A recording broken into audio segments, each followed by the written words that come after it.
Muito bem, meus queridos, vamos nessa manhã falar com vocês um pouquinho. Deixa eu só afastar aqui, ó. Pronto. O poder da fraqueza. Esse é o tema que eu tenho para pregar hoje para vocês. Se vocês olharem, nós vivemos uma vida onde a cultura atual é a cultura da força, do poder, da resistência. Essas palavras força, poder, resistência estão aí para todo lado. Muitos palestrantes de autoajuda, trainees, como se diz, pessoal de empresas motivacionais, palestras motivacionais, sempre usam essas palavras. Força, poder, resistência. Você tem que vencer, você vai incentivar os seus vendedores lá, né? Você tem que vencer, você tem que colocar o seu coração nisso. Aí conta uma história de alguém como o Dr. Milton, que começou pobre e venceu na vida. É isso que faz o papel hoje. Já tem igrejas, muitas pregações hoje de prosperidade. É isso, olha, você que é um empresário, venha fazer aqui a terça-feira do milagre urgente, você vai ganhar dinheiro, vai ganhar isso. Nós hoje queremos. Na política, fala-se tanto em resistência, vamos resistir a isso. Nós vamos resistir do lado de cá também, não vamos aceitar. Negros, mulheres, pessoas minoritárias, hoje nós vamos resistir. Agora, o curioso é que a Bíblia, entrando em contradição com tudo isso, num paradoxo, fala que o poder de Deus se aperfeiçoa na fraqueza. Eu quero ler com vocês aqui o livro de 2 Coríntios, capítulo 12, versículo 8. 2 Coríntios 12, verso 8. Paulo está reclamando de uma dificuldade que ele tinha na vida. Verso 9, melhor dizendo. Paulo estava reclamando de uma dificuldade que ele tinha na vida, que ele chamava de espinho na carne, um instrumento de Satanás para limitá-lo. E no verso 8 ele diz: 3 vezes eu pedi ao Senhor que afastasse de mim esse espinho na carne, essa dificuldade, essa crença limitante que ele tinha, um poder físico, um problema físico.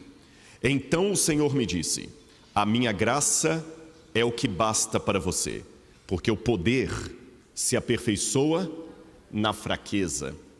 O poder se aperfeiçoa na fraqueza. É interessante que essa palavra grega, fraqueza, astenia, significa falta de estímulo, falta de vontade. Em grego você tem lá, regar dynamis en asteneian teletai. O meu poder é na fraqueza, na falta de vigor que ele se complementa. É isso que está no grego. O meu poder se complementa, chega ao seu fim na fraqueza. É estranho isso. É um paradoxo. Olhem a foto daquela menininha ali. Eu acho que quando eu vi a primeira vez essa foto, eu até coloquei nas minhas redes sociais, eu coloquei com a imagem assim: é por isso que o reino dos céus é das crianças, né? Na ingenuidade dela, ela acha que está ajudando. Mas se você olhar para o outro lado, o poder de Cristo se aperfeiçoa na fraqueza de que forma? Só a foto de Jesus carregando a cruz daria um impacto. Mas o fato de ter aquela criancinha no fundo ali não deu um outro impacto em vocês? O meu poder se aperfeiçoa na fraqueza. Em que sentido? O poder de Deus fica mais vivo quando na fraqueza Ele mostra o que Ele pode fazer. O poder de Deus fica ainda mais esplendoroso quando na fraqueza Deus mostra o que Ele pode realizar, mesmo a partir de pessoas fracas. Mas é difícil a gente aceitar isso na prática. Eu não sei se todos conhecem, isso aí é uma foto de um seriado da Netflix chamado Falda. Falda é uma palavra muito interessante. Falda é uma palavra que tem tanto em hebraico quanto em árabe moderno. E falda significa caos, o caos. Falda é um seriado assim bem, muito tiro, muita coisa assim, porque mostra como agentes do Mossad vão até a Palestina para matar terroristas ou destruir células de terrorismo. E essa é a cena dos israelenses.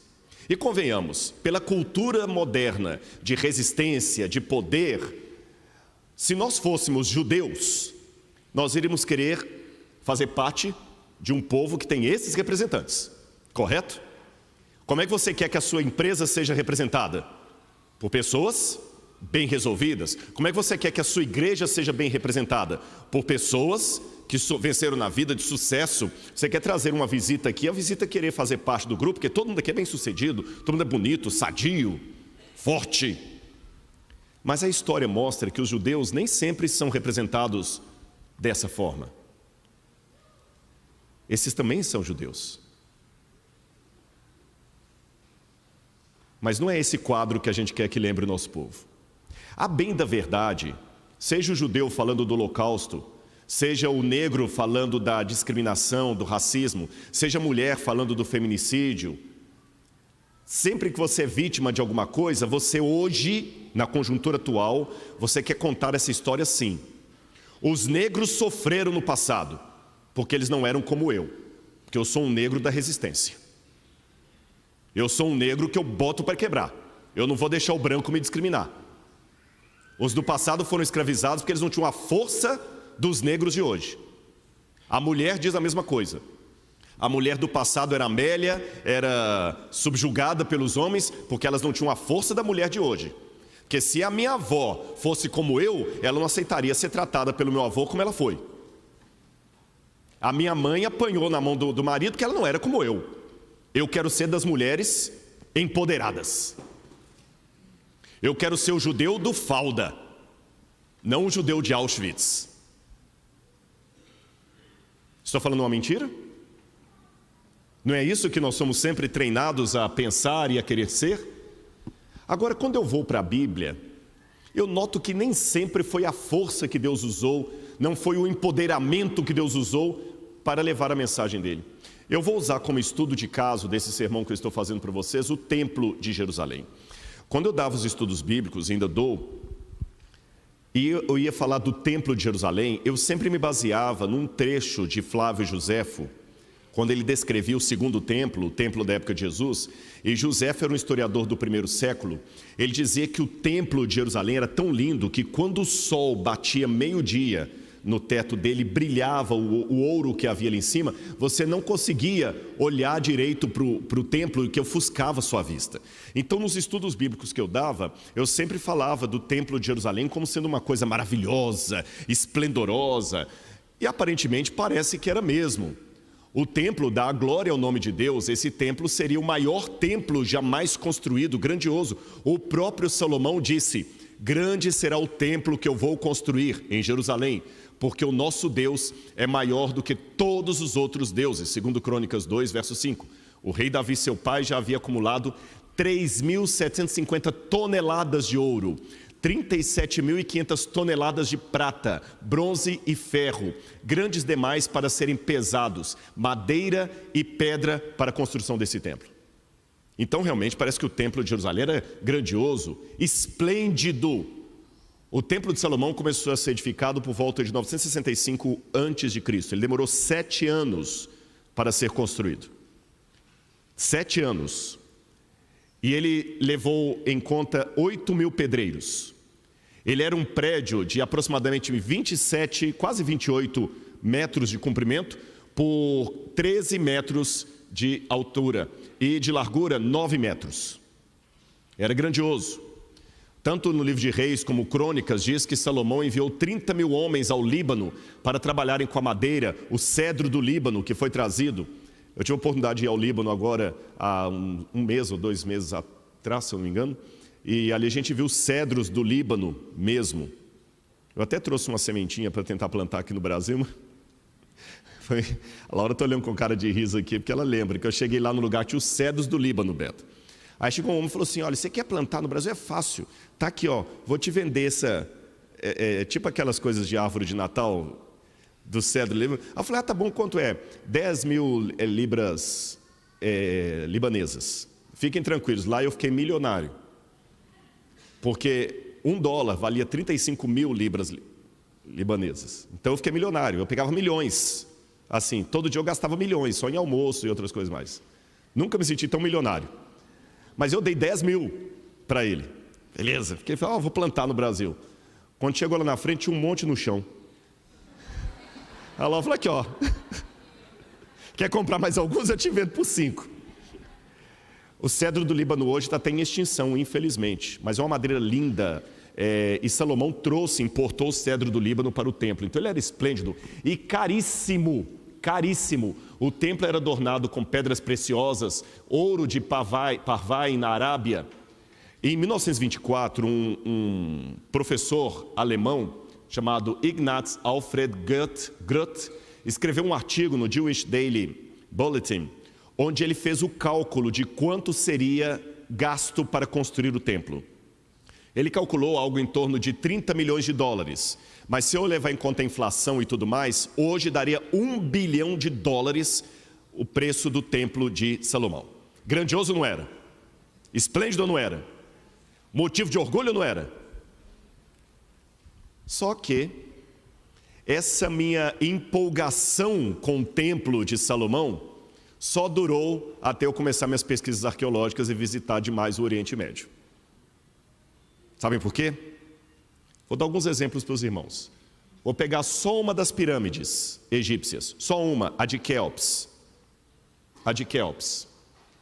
A pirâmide de Quéops custaria 5 bilhões de dólares, isso há uns 20 anos atrás. Eu não consegui fazer a atualização. Quanto que custaria o templo de Salomão no dinheiro de hoje? 1 bilhão de dólares. Só uma pirâmide custaria 5 bilhões de dólares há 20 anos atrás. E só ali você tem 3 principais: Khephren, Miquerinos e Quéops. Só de Quéops daria 5 bilhões de dólares. E os egípcios tinham um monte de pirâmides, muito maiores. O tamanho dela, olha, só para vocês terem noção, se eu pegar a pirâmide de Quéops, daria mais ou menos 230 metros de cada lado, né? Numa área de 5,3 hectares, isso daria 10 campos de futebol americano só dentro da base da pirâmide. Só na pirâmide de Quéops eu colocaria 10 campos de futebol americano. Ainda sobraria um pouquinho de espaço. O templo de Salomão daria menos da metade de um campo de futebol americano. Ou seja, dentro da pirâmide de Quéops caberiam mais de 20 templos de Salomão. Será que o templo de Salomão foi realmente tão grandioso, tão caríssimo? Dizem que tudo que se acha muito grande, muito caro, depende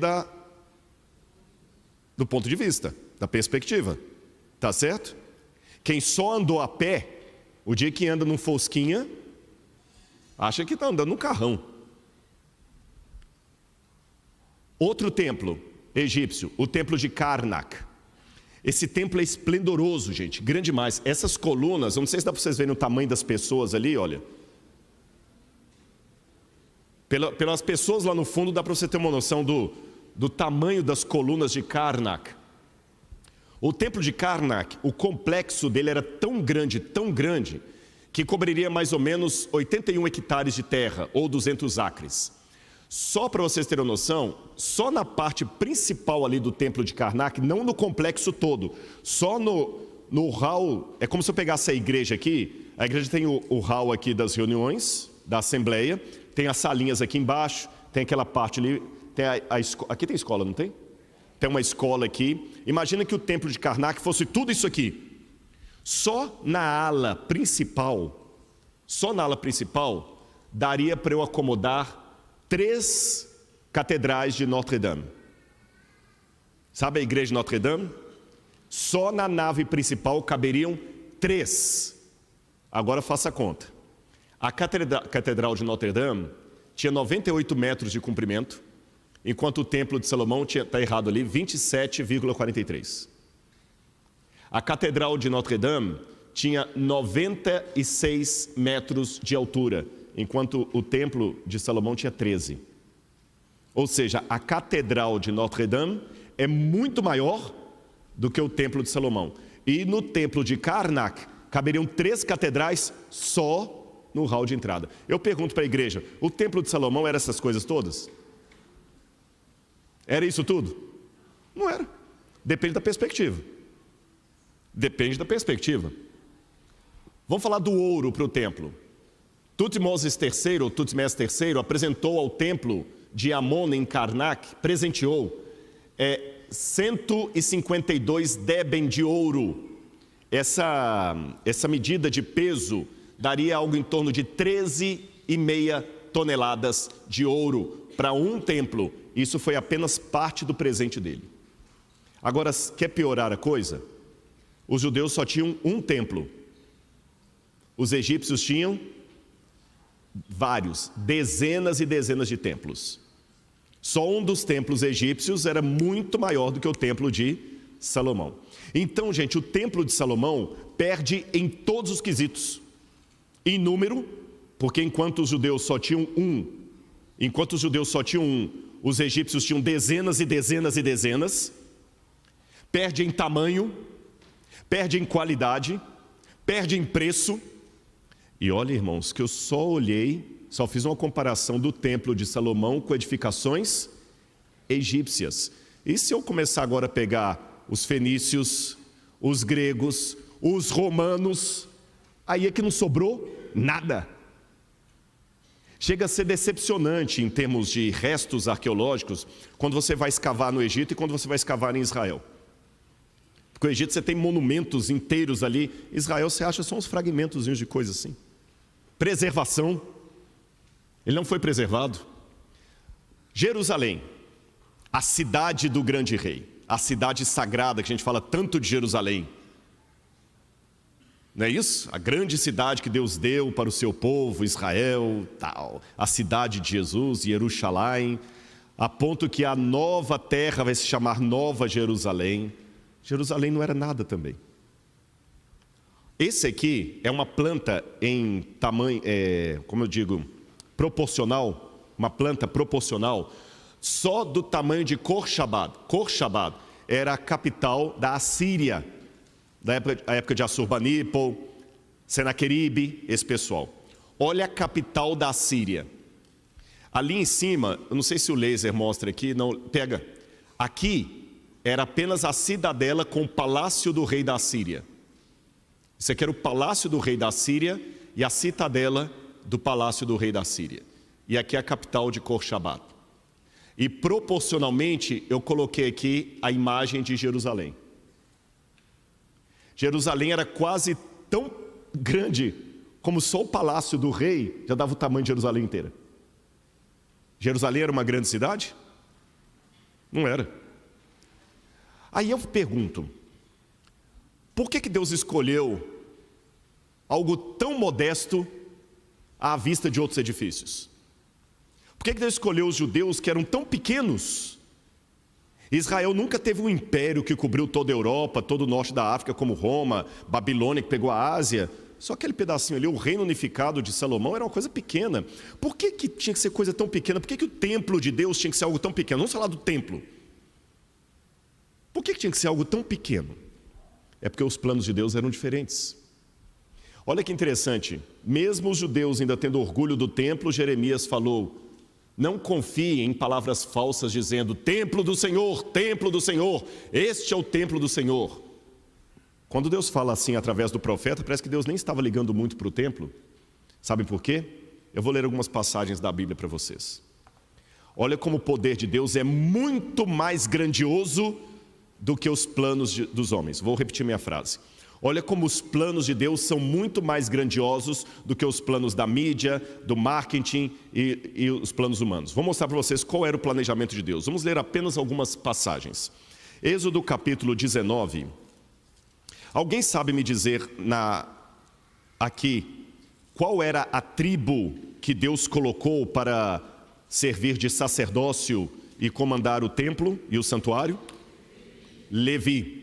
Nota 10 para vocês, estão conhecendo a Bíblia. Tribo de Levi. E se eu falar com vocês que esse não era o plano original de Deus? Assim? Não era. Deus não queria que a tribo de Levi fosse sacerdote. Sabe qual tribo que Deus queria que fosse sacerdote? Êxodo capítulo 19, versículos 1 a 6. No terceiro mês, depois da saída dos filhos de Israel da terra do Egito, no primeiro dia desse mês, eles chegaram ao deserto do Sinai. Tendo partido de Refidim, vieram ao deserto do Sinai, no qual acamparam.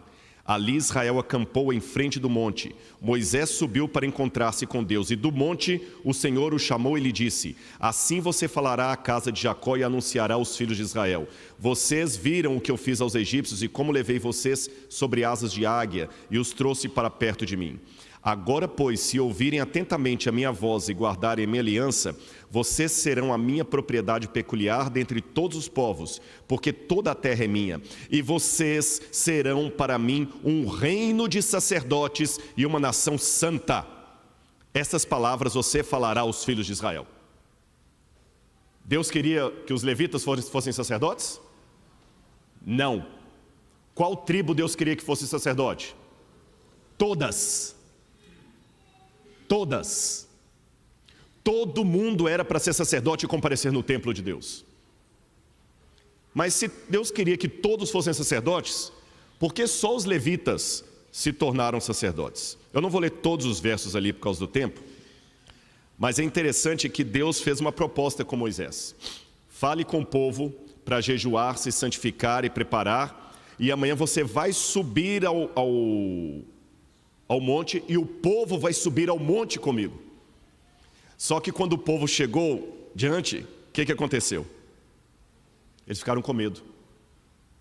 É interessante que aqui no verso 22, diz assim, no verso 17: e Moisés levou o povo para fora do arraial ao encontro de Deus, e puseram-se ao pé do monte. Verso 22, também os sacerdotes que se aproximaram do Senhor devem se consagrar. Aqui está falando sacerdotes no sentido, não é o sacerdote levita, eram os representantes do povo, para que o Senhor não se volte contra eles. Aqui Moisés disse ao Senhor: o povo não poderá subir ao monte, porque tu nos advertistes dizendo: marque limite ao redor do monte. Mas não foi só isso que Deus falou. Deus falou o seguinte: marca o limite, o povo não vai subir agora, o povo vai se consagrar e amanhã o povo sobe. Vocês entenderam? Mas na hora de encontrar com Deus, o que aconteceu com o povo? Não subiu. Por quê? Medo. Ah, desculpa, o povo não vai subir não, porque o Senhor colocou limite aqui. Era para o povo subir. Olha o que diz o capítulo 20, verso 18. Todo o povo presenciou os trovões, os relâmpagos, o som da trombeta no monte fumegante, e o povo, observando, tremeu de medo e ficou de longe. Disseram a Moisés: fale-nos você e ouviremos, porém não fale Deus conosco, para que não morramos. Olha para mim aqui, nunca mais esqueço o que eu vou dizer. O medo é diferente do temor. O temor é a reverência pela coisa sagrada. Temei a Deus e dá-lhe glória. O temor é a reverência, é o reconhecimento da majestade e da grandeza de Deus. Mas o medo é a fobia. E se eu estou pregando nesta manhã para pessoas que estão com destemor, eu alerto: temam a Deus e deem glória a Deus. Mas por outro lado, se eu estou pregando para pessoas que estão com medo, com fobia, peçam a Deus a cura, porque o medo paralisa. O medo te impede de receber bênçãos. De acordo com a Bíblia, 1 João 4,18, o contrário do amor não é o ódio, é o medo. Que na Bíblia diz assim: o amor, o medo, como é que é? No amor não existe medo. Ora, o medo produz tormento, e todo aquele que teme não é aperfeiçoado no amor. Tem muitas pessoas que passam a vida toda solteiro, que ele tem medo de casar e não dá certo. Tem pessoas que passam a vida toda como carona, porque ele tem medo de pegar o carro e bater. Há pessoas que não estão podendo ser sacerdotes, porque estão com medo de Deus. E o que te faz ter medo de Deus? É porque você sabe que está em falta? A promessa de Deus então é que, tendo uma nação inteira de sacerdote, os judeus seriam muito maiores que os egípcios, que os gregos, que os babilônios, porque enquanto esses precisavam de um sacerdote para representá-lo no santuário, o judeu não precisaria, cada um faria o seu sacrifício, como era antes do êxodo. O pai de família, Noé, Abraão, fazia o sacrifício. Todo mundo ia poder celebrar a Santa Ceia. não apenas participar dela. Por isso que eles tiveram que fazer um templo, porque eles deixaram de ser o templo de Deus. Você olharia o templo do babilônico, olharia o templo do romano, o templo do egípcio, o templo do grego e o povo de Israel. Mas eles não entenderam isso, achavam que para serem iguais a todo mundo, eles também tinham que ter um templo. Aí no Novo Testamento, Deus faz uma coisa maravilhosa. Dá para os judeus um templo que é maior do que todos os outros. Evangelho de João, capítulo 1, versículo 14. E o Verbo se fez carne e habitou no meio de nós. E vimos a sua glória, glória como o unigênito do Pai. É interessante que no Evangelho de João é dito que Cristo repetiu o que Deus fez lá no passado. No livro do Êxodo, quando o pessoal ficou com medo de Deus, Deus falou com Moisés assim: Moisés, já que eles estão com medo de mim aqui no Sinai, eles não querem vir até aqui o topo do monte, eu vou fazer o contrário. Faz uma barraca para mim que eu vou descer e vou morar no meio deles. Moisés deve ter falado assim: Senhor, o senhor está ficando louco? Se eu estou falando que eles não querem subir ao monte, que eles estão com medo do Senhor, o senhor vai descer e vai sair todo mundo correndo. Não. Faça uma barraca no meio deles, que eu vou morar no meio deles. Mas para não ofuscá-los, eu vou morar de maneira humilde. Eu vou apagar a minha glória. Só vai brilhar no Shekinah. O Shekinah não está na Bíblia, não é a palavra. E Moisés fez uma tenda para Deus, humilde. No Novo Testamento, esse movimento se repete, quando Deus faz novamente uma tenda para si, o corpo humano, e ele vem habitar no meio de nós. Isso torna o verdadeiro templo judeu, que é o Jesus, que é o Messias, maior do que todo outro. Porque nenhum povo da humanidade teve Deus habitando no meio deles.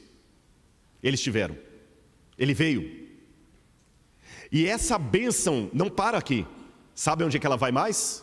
Eu vou falar onde é que ela vai. Ela vai mais além, porque em Apocalipse capítulo 14, Jesus fez uma promessa, verso 17. Apocalipse 14, 17.